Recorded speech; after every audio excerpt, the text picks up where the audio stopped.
Hey everyone, welcome back. So today, we're jumping right into an explainer about something literally every single debater has faced. And I mean everyone, from absolute beginners to those seasoned experts. You know the feeling, right? That sudden moment of panic, dropping your index cards, stuttering over a key statistic, just stumbling. Yep, we are talking about making mistakes. But more importantly, we're going to talk about why mistakes are completely okay and how you can actually recover from them like a total champ. All right, let's just dive right in. Now, I want you to really picture this. You're standing up there on stage. The whole room is dead quiet. The judges are staring right at you, pens literally hovering over their notepads. And then, bam, it happens. You completely forget part of your speech.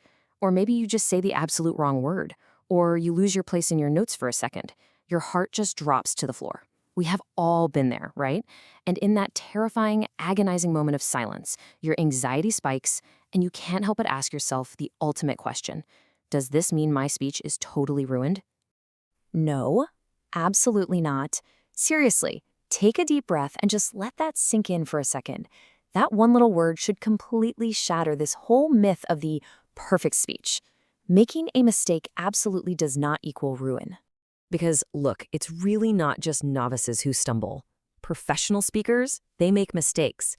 Tournament champions, you know, the ones holding those giant trophies? Yeah, they make mistakes too. Even the judges who are sitting there scoring you make mistakes. The big takeaway here is that slipping up is just a completely normal part of speaking. To err is human, right? The strongest debaters aren't actually the ones who never mess up. They're just the ones who have figured out how to keep going. The judge's mindset, what they are actually looking for. Okay, so here is the reality check that I think every debater really needs to hear. Judges do not expect perfect speeches. They just don't. They aren't these robots scanning for a flawlessly memorized script. Instead, they're actively searching for three core pillars. Number one, clear reasoning. Like, does your argument actually make sense?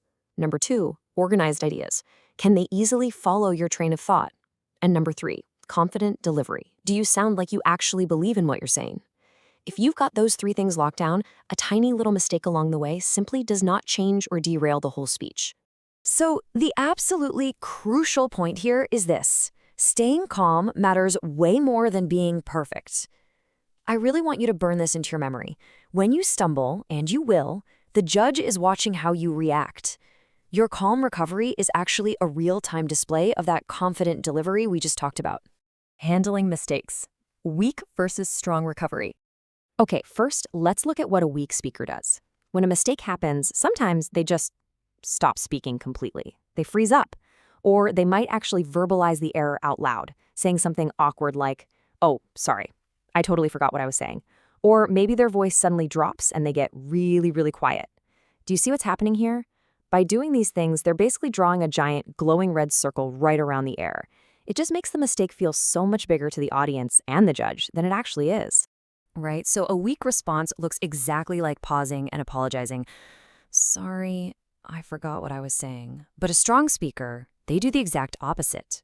They just boldly continue straight into their next idea. Like, my second argument is student health. It's such a simple recovery, but man, it keeps the speech so strong. They aren't dwelling on the past. They immediately pivot right to the future. And honestly, here's a super comforting, almost magical fact about public speaking. It's what I call the invisible mistake.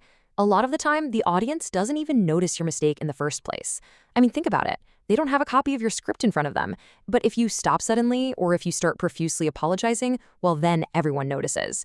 By just continuing calmly and confidently, you keep the flow of your speech totally smooth, and that little mistake, it stays entirely invisible. Test your debate skills, mini challenge, and quiz. All right, here is your mini challenge. Put yourself right back on that stage. You just stumbled. Which response is stronger? Is it option 1, "Sorry, I forgot what I was saying," or is it option 2, "My next argument is about student health"? Take a quick second and lock in your answer. Well, if you chose option 2, you are absolutely spot on. That is the literal definition of a strong recovery. It is all about continuing right to the next idea and just keeping that speech moving forward. Maintaining that momentum, that is the true hallmark of a champion debater.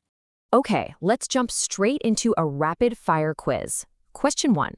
Think back to the very beginning of our explainer. Strong debaters make mistakes. A, never, B, sometimes, or C, always.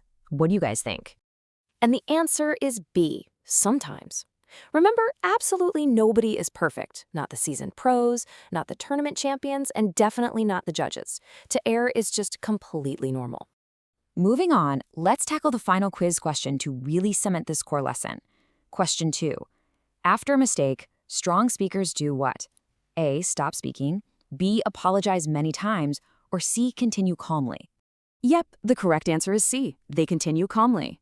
If you got that right, huge congratulations. You now fully understand that a calm continuation is literally your ultimate secret weapon. It instantly shows confident delivery, it keeps all your ideas perfectly organized, and it completely stops that tiny mistake from taking over the room. So that brings us to our final thought. Today, you learned exactly why mistakes are totally normal and how strong debaters manage to recover quickly so they keep their speeches super powerful. So I want to leave you with this one question. What will you do if your speech doesn't go exactly the way you planned? Are you going to freeze or are you going to move forward? Think on that for a bit because in our next explainer, we are going to dive even deeper into what to do if a speech goes completely off script and how to finish strong no matter what happens up on that stage. You are absolutely not going to want to miss it. Keep learning, keep practicing, and I will see you next time.